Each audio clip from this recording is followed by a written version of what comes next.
This is Tape 2. I'm Jackie Lou interviewing Mr. Julian Mysels. Okay.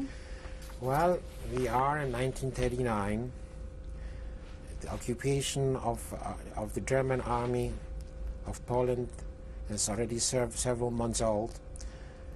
And we're contemplating moving out of the city of Krakow, or waiting perhaps when the ghetto will be created. Some of us decided to leave Krakow. But it was also difficult how to leave. There was no permission. We cannot take train. We can't do anything. What can we do? And finally we got the permission to take a horse and a wagon, which was very awkward, but we did it. How did you get permission? We got the permission from the Jewish committee. And who owned the horse and wagon? Well, we rented it. We had to get somebody to do it for us. And we got ready for a trip to Żegocina. It was quite a long trip. It was behind Bochnia, behind city of Bochnia, in the nearby city of Bochnia. It took us a couple days till we got there. The Żegocina was very beautiful. It's a nice village in the middle of farming country. Mr. Kanarek, which was a distant relative of ours, owned farmhouses there in a nice area. We hoped that that we'd be able to survive there. We stayed there for a little while, as long as we could. But of course the Germans didn't overlook it either. There was, shortly after that, there was an announcement that all Jews in all villages around there must concentrate, must move out and go to a little village, a little town of Višnjić. They concentrated there in Višnjić, lots of people from surrounding areas. We had a little place to live there, but we knew that the danger is increasing, that the Germans are proceeding with goals against the Jews. After a short period, after a few months perhaps, which is not a very long time, the Germans came in front of our house with trucks. There were quite a few trucks, and the young Jewish men were on those trucks, and the SS men and the German guards were searching for Jewish men to work, to take them to work. My mother was at that time with us. We were all together. My mother hid me in the basement in fear that they would take me. But the guards, the SS guards, searched the little building, and they found me. They beat me up, and they put me on top of the truck. That was the last time I saw my mother, my uncles, and everybody that was at that time in Višnjić. And I was taken away. Never to see my mother again, never to see my sister again, neither my uncles and my aunts. I was taken by a truck to a little concentration camp which was called Julag I, which was not far from the Krakow ghetto. It was practically in walking distance from Krakow ghetto. But this particular camp, which was one of the first ones in the area, was really a nightmare. I was working at the time in a company called Siemens Bauunion. This particular company was setting up rails for the railroad, and I, as a young boy, was not physical fit for this type of work. 5 or 6 of us had to carry the railway irons for long distances and lay them one after the other one. It was a back-breaking work, and the guards were very strict and beating us continuously. I tried at that particular time to move to the ghetto Krakow, but it was not so easy to get out of this camp there. But I had a friend which his name was Sperber. He was originally a neighbor of ours on Jasna 6, and I contacted him, and he had influence in the Judenrat. And after maybe a couple months, I was transferred to the ghetto. How did you contact him? Well, there were some people that gave him a note that I'm awfully suffering in this camp, and whether he could do something for me. And he did. He had some friends in the Judenrat, which was at that time like a Jewish committee which was administrating Jewish affairs. And I was transferred to the ghetto. I was very happy. How did you get to the ghetto? Just walked. It was just a short walk. I moved in with my Aunt Hermina and Ella and Zashenka, which was a little girl, and they were sharing an apartment with another family. The main thing I was looking at that particular time to get a job, to work, because when you were working, it was you were safe for a time being. I got a job at that time at a place called Wax Metallwerke. I signed in as a metal worker.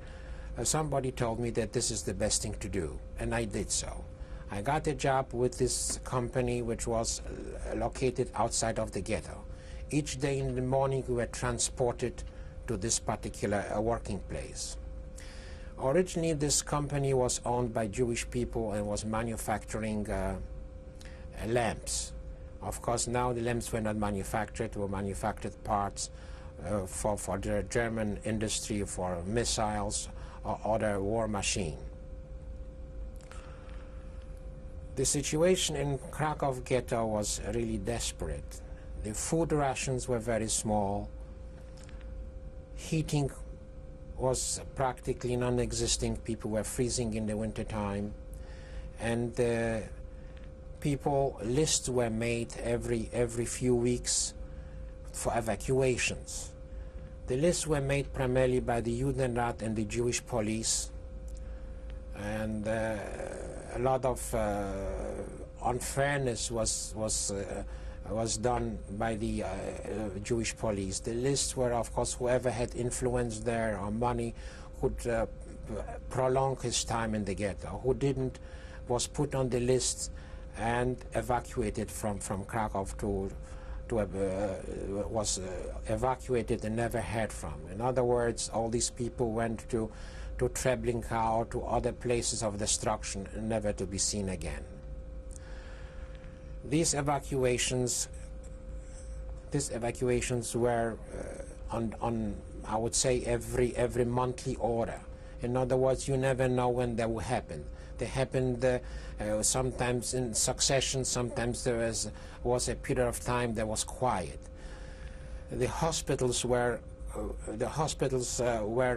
run. The SS that came to the hospitals, evacuated all the sick people. Many of them were shot, and the others probably went to death, never to be seen or heard from again. Of course, the older people had a problem as well, because they didn't have work or couldn't get a job in the industry, in the war industry that was working for the Germans. So the first people that were taken away, the transports, were the older people and children. The children were taken away, very often thrown in the trucks and for immediate destruction. What were you doing every day? I was going out every day to this particular company, Wax Metalworks, and I was working there. Where were they located? They was located in about 20 minutes walk from the ghetto.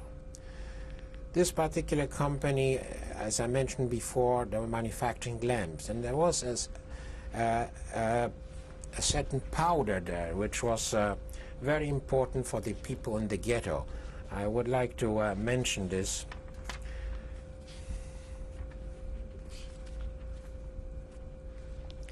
It was a poison that was used in manufacturing of the lamps, and the people in the ghetto wanted this poison very much. They wanted it for the purpose when the time comes, when the Nazis would want to take them to their death, they wanted to die in their own bed, or before they were murdered or tortured. So very often we used to bring that powder to the ghetto.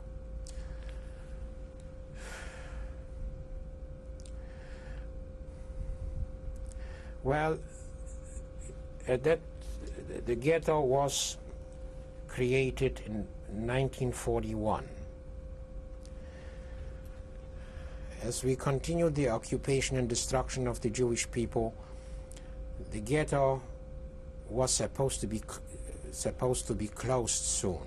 They said, matter of fact, we all said the ghetto will be closed in 1943. How were you getting food in the ghetto? The ghetto food was given to the Judenrat, and the Judenrat distributed the food to the people. Of course, it was very little. People were dying, and the there were very few doctors, and typhus and other diseases were rampant in the ghetto. There was no help. Doctors sometimes had to walk for hours by climbing stairs to people that were without food. And then there was a disease in Krakow. There was typhus and other diseases, diarrhea, were very often a lot of people had that. And there was no medicine. The pharmacy, there was only one pharmacy in the ghetto, and they didn't have any medicine, so there was not much help on that. There was also the man that was in charge of the Jewish police was Simcha Spira. He was a very simple man, but enriched himself in this position. He was wearing a very impressive uniform, and he was practically friends with the Gestapo. He was very often sitting in Gestapo office, and he was in charge of the police of the Ordnungsdienst, which is the Jewish police. They were making the lists of death. Lists, sometimes thousands of people. They made the lists, and these people were hunted down from their houses and brought to Appellplatz, to a place where they assembled, and from there they were taken away. I remember one incident that once a few trucks came into the ghetto, and there were people, and they said they came from the Montelupe prison, and there were Polish people there evidently, and with the hands tied in the back, and they set up like a hanging to hang those people, and they took Jewish people by force to hang the Polish people, and they took pictures, propaganda pictures, to show that the Jewish people are murdering or hanging the Poles. The evacuation continued, of course, and there were less and less people in the Krakow ghetto. Finally, the last evacuation happened in Krakow ghetto, where a lot of people were taken away, as I mentioned, and killed. Some of them on the way to the trains, and some were evacuated, never to be heard again. As I said, they were murdered or gassed in Treblinka or Sobibor or other east areas. Many times they were in those trains, left for days to hunger and starved completely. Kraków-Płaszów was a new concentration camp which was created by the Nazis for those who survived the Krakow ghetto. Krakow ghetto was completely liquidated. The barbed wires that surrounded Krakow ghetto were removed to camouflage what happened, and the rest were moved to concentration camp Płaszów. How did you get there? Well, there was in walking distance. There was maybe half an hour or maybe 45 minutes from the ghetto Krakow to concentration camp Płaszów. It was located in Podgórze, one of the suburbs of Krakow. In charge of the Krakow Płaszów was a man named Amon Goeth. He was one of the worst that you could imagine. He was living right nearby Płaszów in a little villa overlooking the concentration camp. So he could very well look down and see what was going on. He was a man that would like to kill most of the Jews. He was shooting them on the spot. He was usually walking around with 2 dogs that he had, large dogs, which on his command were tearing apart the prisoners. Krakow Płaszów was was a working camp, but it was also a camp where thousands of people died.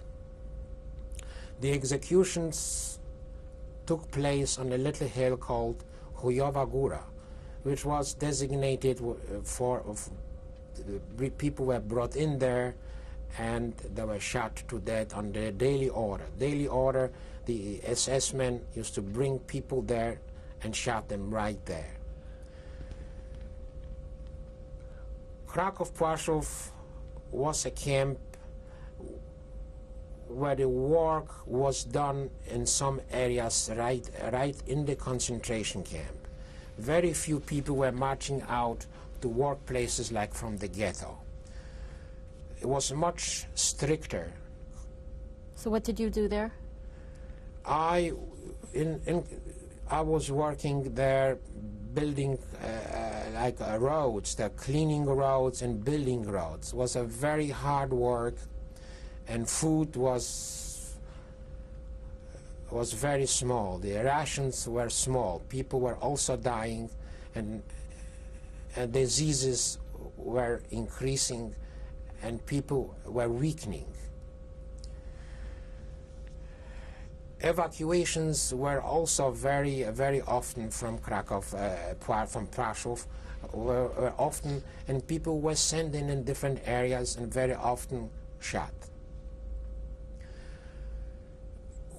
I had a cousin which I didn't know for years, but I know she was a pharmacist in concentration camp Płaszów, and I contacted her. Her name was Stefa Steinberg. When she saw me, she was crying, seeing me in this bad condition. She was fairly well off because doctors and pharmacists were treated much better. She gave me very often, she told me to come in the evening and after work, and she gave me some bread and soup. But most important, one evening she smuggled out an injection against typhus, which she gave it to me.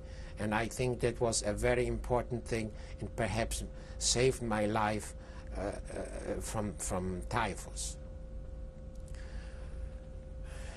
It would be nice to see her more often, but one day we were all assembled and was another selection.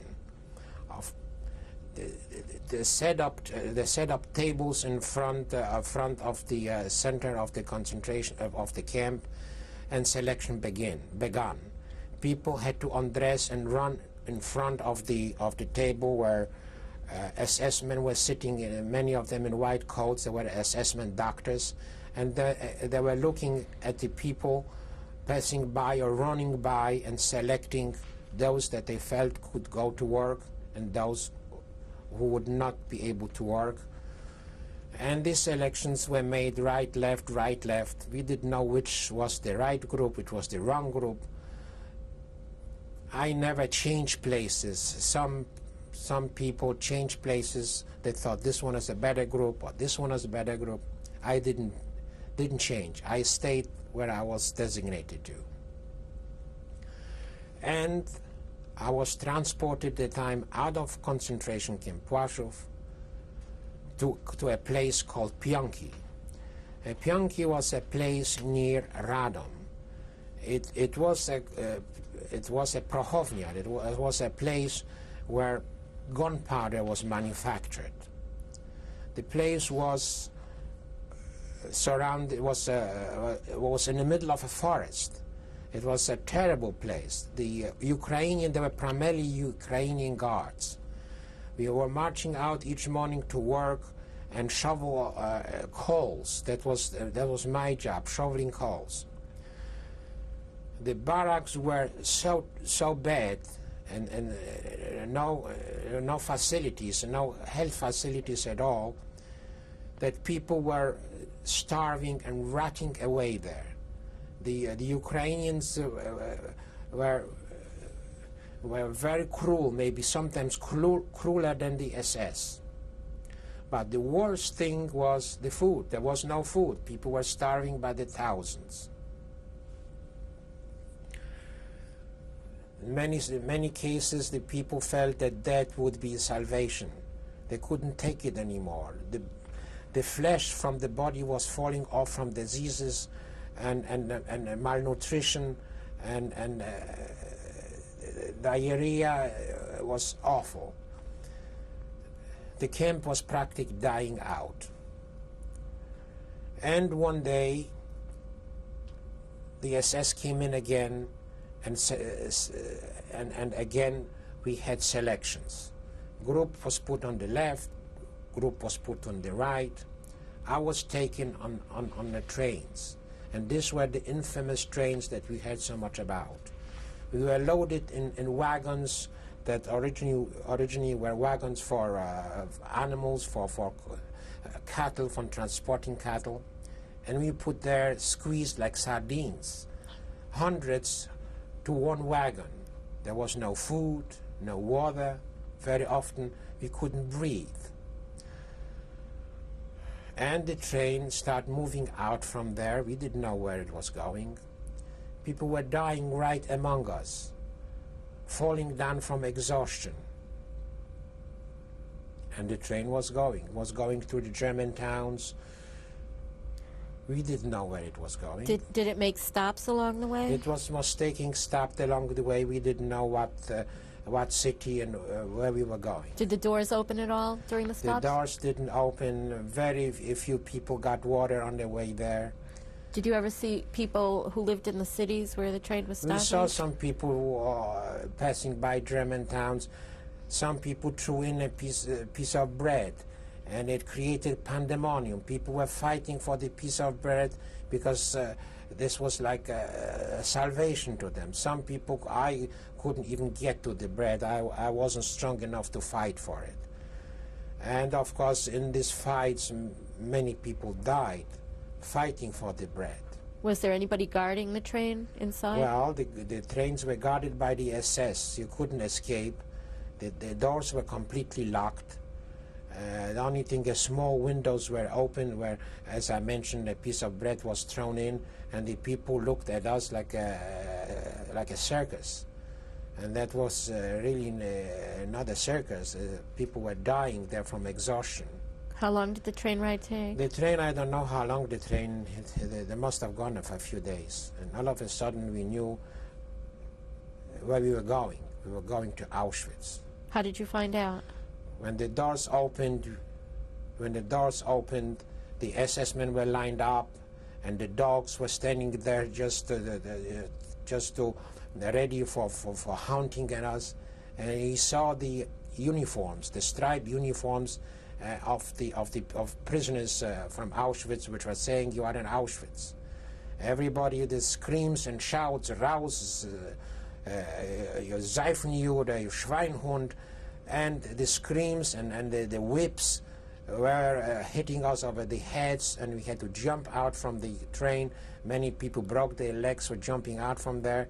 We were in Auschwitz. And again, we had a selection again.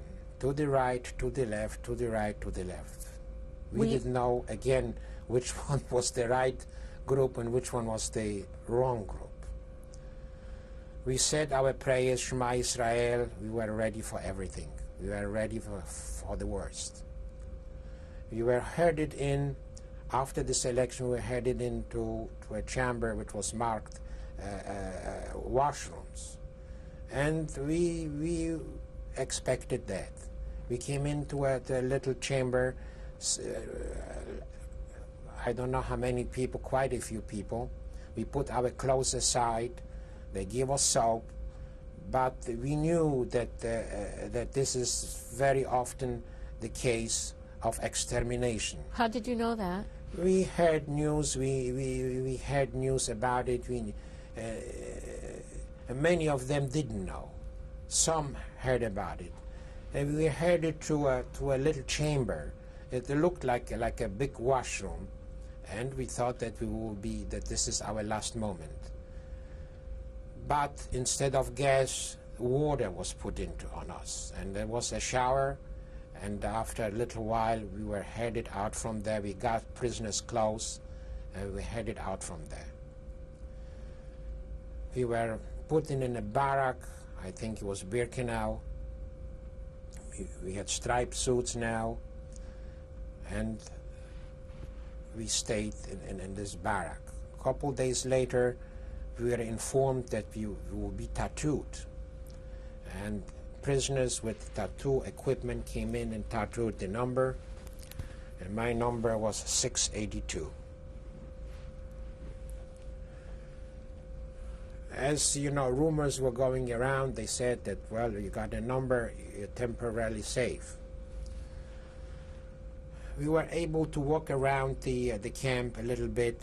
We passed by the gypsy camp, and the gypsy camp, the gypsy area was a little different from ours because we were only men, and the gypsy camp was the men and women, children were together in that little area there. They couldn't get out because in all Auschwitz and Birkenau there was a camp within a camp. They couldn't get out, and there were rumors that the gypsies will be released soon. But it didn't happen that way. A few days later, the gypsy camps was completely empty, and we knew what happened. We knew that they were exterminated. The chimney in Auschwitz, we saw the smoke coming, and the smell of burned flesh was in the air, and we knew what was going on. I stayed in. You know, this might be a good place to stop Yeah. for a moment, okay? Okay.